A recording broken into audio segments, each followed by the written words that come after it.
Welcome back to the Clock Shop. This is Jim with JR Clocker on eBay. Let's see what happened at the Clock Shop this week.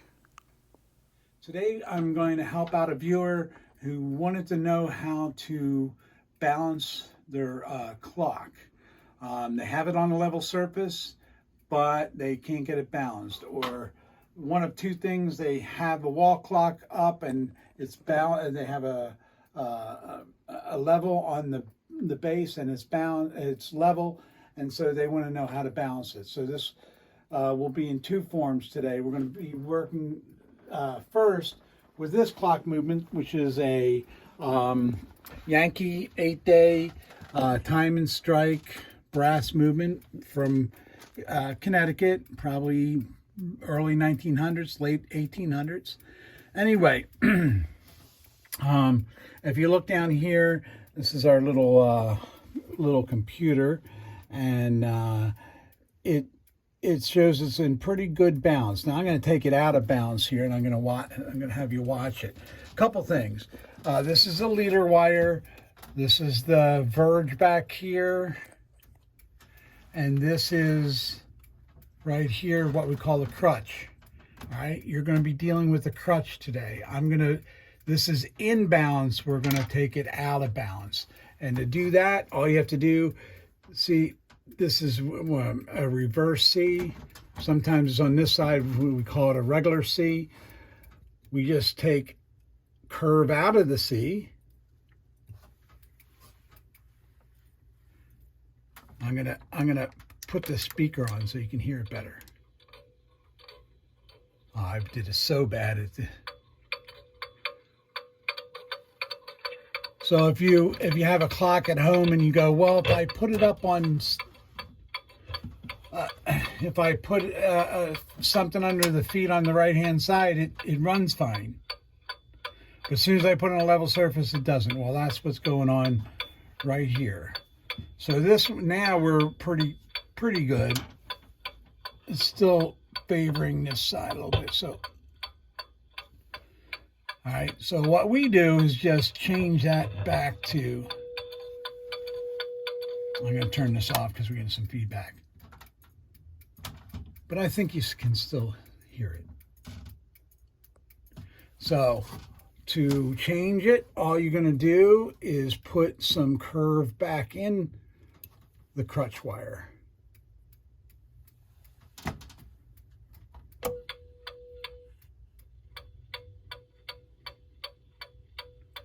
And I'll put it here on balance and see how close we got just by. Oh, we got it closer this time. All right, let's go take a look at a German clock. Okay, now we're going to look at a German movement, which is very common for a lot of people these days, whether it's a mantle clock or whether it's a wall clock. We're dealing with a wall clock here. This is a Hermle movement, 351 030A. It's a 42 centimeter. Anyway, this one's in the shop. It's going to get cleaned and stuff, so, but I pulled it in. Take a look first. Let's take a look here and what it's. And so make sure that you can hear the bad.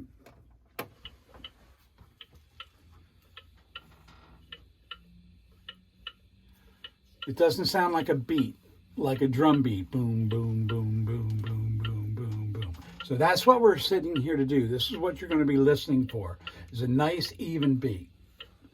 This is like, it needs oxygen.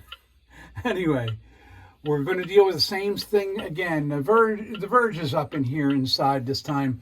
This is the leader, pendulum leader, suspension spring.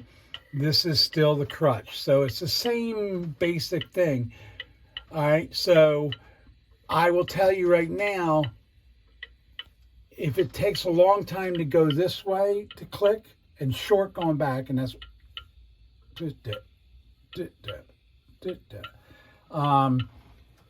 this is pretty level here. But all you have to do is take your finger and the side that's long on, you go opposite, put a little pressure, Now it's a little bit long on that side. See?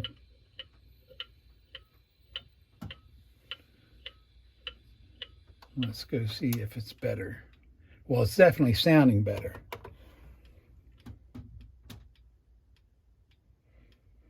That would be acceptable for home.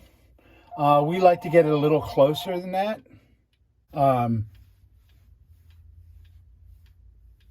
It's dragging a little bit to this side, so we're going to give it a little bit more.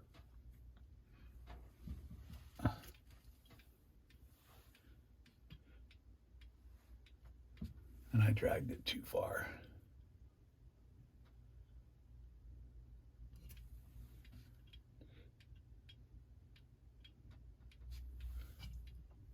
Now, one more thing I want to show you. People with grandfather clocks, sometimes you'll have an automatic beat adjustment. Sometimes you won't.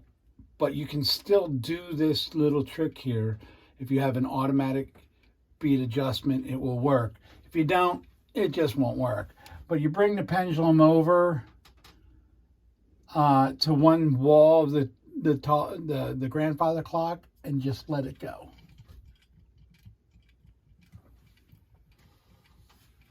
You can also do it on this kind of clock too. Now it's kind of going a little bit crazy, but once the simmer's down, this one actually has an automatic beat. Okay, now we've let after we did the automatic beat adjustment thing, the little trick I showed you, we let the pendulum calm down a little bit because it was wiggly woggly and all this stuff. And we're going to go back down and take a look at the numbers again. And again, it cut it in half. It kept to what I thought. We were in the 50s, now we're in the 20s. Let me just turn the speaker part on.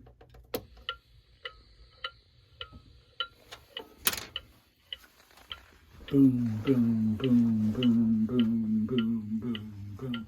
Now, you have to cut away the inflection of the palate of the verge going into the teeth, because it's a little bit different sound. That's why everybody says tick tock and not tick tick. All right, so tick tock, tick tock, tick tock, and you just turn that into boom.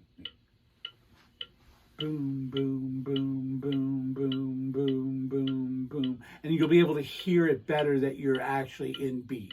And that's what being in beat is all about. Or balancing the clock, putting the clock in beat. That's what this is all about. Anyway, I hope this really helped. We're going to review a little bit more here. And I hope you got something out of that little video. Please subscribe and and like this video if you like it. It really helps the channel. And we'll see you next time.